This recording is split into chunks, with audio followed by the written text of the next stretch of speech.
اپنی اولاد کو حضور علیہ السلام کے حسن کا ذکر سنائیے، حضور کے جمال کے تذکرے بتائیے۔ یہ انسانی فطرت ہے، یہ انسانی طبع ہے کہ اس کا حسن کی طرف میلان ہوتا ہے۔ جہاں بھی حسن ہو، چاہے وہ پھولوں کی نزاکت میں ہو، لطافت میں ہو، وہ کوس قضا کی رنگینی میں ہو، دھنک کی شوخیوں میں ہو، ساون کے چڑھتے بادلوں میں ہو، یا وہ جھیل کی بچھی ہوئی آنکھ میں ہو، یا پپیہے کی آواز میں ہو، بلبل کے خوبصورت لہجے میں ہو، کوئل کی دل نواز صدائے محبت میں ہو، حسن جہاں بھی ہوگا، جس روپ میں بھی ہوگا، دلکش ہوگا۔ تو جب یہ طے ہے کہ انسان طبعاً حسن کی طرف مائل ہوتا ہے، تو حضرت اقبال کہتے ہیں کہ پھر اس کو اس کا ذکر سناؤ اور اس کے حسن کی بات سناؤ، جہاں حسن بھی پانی بھرتا ہے، عشق بھی غلامی کرتا ہے۔ حضور کے حسن کا ذکر سناؤ۔ مکھ چند بدرشا متھے چمک دی لاٹ نورانی ہے، کالی زلف تے اکھ مخمور رکھی ہن مد بھریاں۔ کائنات میں بڑے سونے ہوں گے، بڑے جمیل اور حسین، مہوش اور خوبصورت ہوں گے، لیکن جو جمال اللہ نے آمنہ کے لال کو دیا وہ انہی کو ہی دیا ہے۔ لکھاں آئے لوک زمانے تے محبوب خدا جیا کوئی نہیں، لکھاں آئے لوک زمانے تے محبوب خدا جیا، لکھاں سونے بن بن بیندے نے او دی خاکے پا جیا کوئی نہیں، او دی خاکے پا جیا۔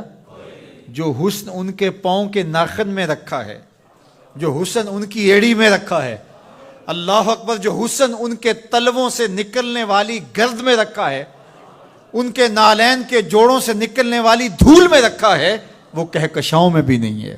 جس کے تلووں کا دھون ہے آب حیات، جس کے تلووں کا دھون آب حیات ہے، وہ جانے مسیحا ہمارا نبی۔ اللہ اکبر۔ حضرت میمونہ بنت کردم رضی اللہ تعالی عنہ صحابیہ ہیں، فرماتی ہیں مجھے شوق ہوا حضور کو دیکھنے کا، تو میں اپنے باپ کے ساتھ حضور کو دیکھنے آئی، اور حضور ناقہ پہ سوار تھے، چہرے کی چمک کہ آنکھ نہیں اٹھتی تھی، کہاں ہمت کے اس جمال کی تابشوں کی تاب لا سکیں۔ تو کہا میرے میں ہمت نہ پڑی کہ جمال روح محمد کا نظارہ کروں، تو میری نظر ادب سے اور جلووں کے وفور سے جھک گئی، تو میں حضور کا چہرہ تو نہ دیکھ پائی، لیکن حضور سواری پہ بیٹھے تھے تو میری نظر حضور کے مبارک قدموں پہ پڑی۔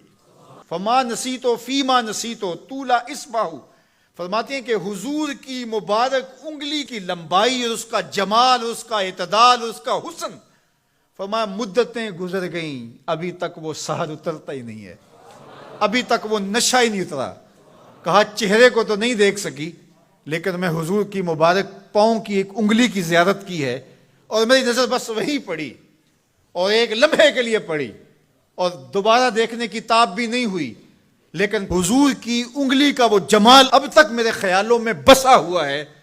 یار جس کے مبارک پاؤں کی انگلی اتنی جمیل ہے کہ سال گزرنے کے بعد وہ سحر ختم نہیں ہوتا، اس کی پیشانی کی چمک کا عالم کیا ہوگا، اس کے رخساروں کا جمال کیسا ہوگا۔ تو ایک شاعر نے تو قلم توڑ دیا، اس نے کہا کہ قدموں پہ جبیں کو رہنے دو، قدموں پہ جبیں کو رہنے دو، چہرے کا تصور مشکل ہے۔ ذرا غور کیجئے، یہ میمونہ بنت کردم کی کہانی ہے، شاعر کی زبانی میمونہ بنت کردم کی کہانی، اور آپ کی سماعتوں کو چمک دے رہی ہے، اور میری زبان کو لطافت بخش رہی ہے۔ میری زبان میٹھی نہیں ہے، حضور کا نام میٹھا ہے۔ وہ کسی نے کہا تھا نا کہ میں بلبل خوش لہجائے گلزار نبی ہوں، میں بلبل خوش لہجائے گلزار نبی ہوں، میٹھی ہیں میری باتیں نمک خار نبی ہوں۔ میں میٹھا نہیں ہوں، میری زبان پہ جو نام ہے وہ نام میٹھا ہے۔ آپ کی سماعتوں میں رس گھل رہا ہے تو یہ نام محمد کی برکت ہے، اور روح کو تازگی مل رہی ہے، فرحت مل رہی ہے۔ ابھی شعر مکمل ہوگا تو آپ بے چین ہو جائیں گے، اندر بوٹی مشک مچایا اتے جاں پھلاں تے آئی ہوں، خوشبو پھیل جائے گی اندر۔ سنیے لفظ، میمونہ بنت کردم کہتی ہیں کہ میں اس جمال کو ابھی تک بھول نہیں سکی، وہ نشہ ابھی تک اترا نہیں ہے، وہ حسن ابھی تک نگاہوں سے ہٹا نہیں ہے.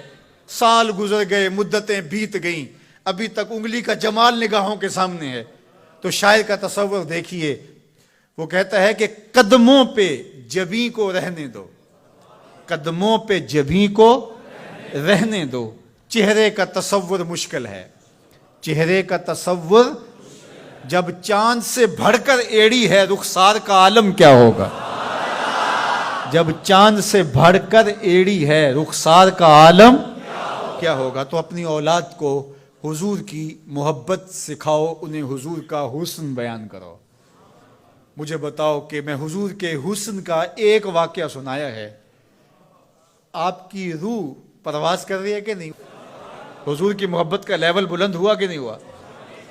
اور یہ ابھی حضور کی مبارک انگلی کا حسن تھا، ابھی رخ منور کا تذکرہ نہیں چھڑا، ابھی پیشانی کی کہانی نہیں چھڑی، ابھی تو لب لالی کی بات نہیں ہوئی، ابھی تو زلف عنبری کی کہانی نہیں چھڑی، ابھی تو ان کی مبارک آنکھوں کی بات ہی نہیں ہوئی.